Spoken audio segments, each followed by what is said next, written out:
নমস্কাৰ মই মিছিং লৰা জান্তু মহন্ত মিলি আজি প্ৰায় 3 মাহ পাৰ হৈ গল আজিও দিনক দিনে এটা নতুন নতুন ৰূপ লৈ আছে আমাৰ জুবিনদাৰ নামত সো এই কাৰণে আজি ভিডিওটো বনালো ফাৰ্স্টে আপোনালোকক আমাৰ মুখ্যমন্ত্ৰী ডাঙৰীয়া ডক্টৰ হিমন্ত বিশ্ব শৰ্মা মামাৰ এটা ভিডিও ক্লিপ দেখাই লৈছো স্যাৰ জুবিনৰ শেষ সিনেমাখন চালে নাই ৰৈ ৰৈ বিনালে চাম মই সময়ত চাম জুবিনক ডক্টৰে হাক দিছিল সাগৰত যাব আৰু মই শুনা পাইছো সেই সিনেমাখন সাগৰক লৈ সেইকাৰণে মই যোৱা নাই শেষত মই যাম জানুৱাৰীত কিন্তু মোৰ কথাটো আছিল যে জীৱিত কালত জুবিন গাৰ্গক ডক্টৰে হাক দিছিল যে সাগৰত নাযাব সেইখন সিনেমা চালেইতো মই বাহিৰত আহি প্ৰশ্ন সুধিব লাগিব যে সাগৰত কেনেকৈ জুবিন গ'ল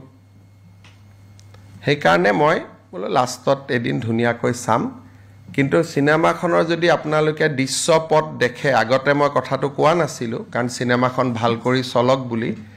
কিন্তু সিনেমাখনৰ শুটিং সাগৰত হৈছিল আৰু নেম কেয়াৰ হস্পিটালত জুবিনক ক্লিয়াৰলি ইনষ্ট্ৰাকচন দিয়া হৈছিল যে জুবিন সাগৰ আৰু জুইৰ কাষত যাব নোৱাৰে গতিকে আপোনালোকেও এই প্ৰশ্নটো কতো কৰা মই দেখা নাই যে কেনেকৈ জুবিন সাগৰত গ'ল সিদিনাখন সিনেমাখনৰ প্ৰযোজক মোৰ তাত আহোঁতে মই এটা সুধিছিলোঁ যে শ্ৰীলংকাত আপোনালোকে জুবিনক কেনেকৈ সাগৰত লৈ গ'ল কাৰণ মই দেখা নাই সিনেমাখন কিন্তু সাগৰক লৈ হৈছে নে নাই গতিকে মুখ্যমন্ত্ৰী এজনে চোৱাৰ পিছততো কথাটো ফাইলত লিখিব লাগিব মই এতিয়া আপোনাক এটা প্ৰশ্ন সুধিছো জুবিনদাক জুই আৰু পানীত যাবলৈ মানা কৰিছে বুলি জুবিনদাই কি পানী নাখাব নেকি নে জুবিনদাই জুইত বনোৱা ভাত নাখাব নেকি মানিছো যাব নালাগে ঠিক আছে মই আচুজদাৰ এটা পডকাষ্ট দেখাই লৈছো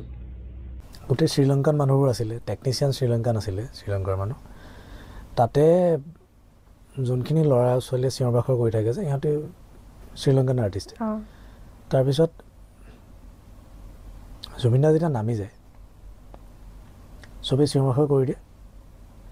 কেমেৰাৰ কেয়াৰটেকাৰ যোনজন আছিলে তেওঁ জাপ মাৰি দিলে পানীত মানে সঁচা বুলি ভাবিলে তেওঁ ভাবিলে সঁচা মানে অলপ দূৰহে গৈছিলে তেওঁ যাবলৈ নিদিলে তেওঁক যিমানেই কৈছে সিহঁতে আঁতৰাই দিয়ক তেওঁ ভাবিছে বচাই আনিবলৈ গৈছে কাৰণ তেওঁ বুজি পোৱা নাই আমাৰ মানে আমি কৈ আছো অসমীয়াত চালে সো এতিয়া মোৰ সেকেন্ড কুৱেশ্যন এজন অচিনাকি লৰাই অচিনাকি দেশৰ এই শ্ৰীলংকাৰ এজন লৰাই গম পাইছিলে যে হি